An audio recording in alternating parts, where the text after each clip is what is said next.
রাধে রাধে বন্ধুরা, শুভ সকাল। সকাল সকাল স্নান সেরে এই যে ঠাকুর ঘরে চলে এসছে, যে ভোলানাথকে স্নান করে ফুল বেল পাতা দিচ্ছে।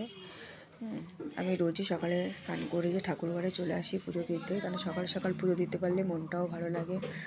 যেহেতু আজকে ভূমি একাদশী, তো আজকে ঠাকুরকে সাবু দেবো, তাই এই ফাঁকে আমি নারকেলটা ভেঙে নারকেলটা করে নিচ্ছি। তোমরা কে কে ভূমি একাদশীটা করো কমেন্টে জানিও। আমি বছরেই একটা একাদশী করি, হয়তো আমি 12 মাসের ওই একাদশীটা করতে পারি না। তা ঠাকুরকে এদিকে আমি সাজিয়ে ঠাকুরকে সেবায় দিয়ে দিয়েছি। এই যে ফল বেল আর সাবু দিয়ে ভগবানের সেবা দিয়ে দিয়েছি। তা এই ফাঁকে আমি কী করছি, একটু গীতা পাঠ করে নিচ্ছি, কেন আমি রোজ একটু গীতা পাঠ করি আর ভজন বলি 40টা পাঠ করি। তা তোমরা কে কে একাদশীটা করবে আমাকে কমেন্টে জানিও।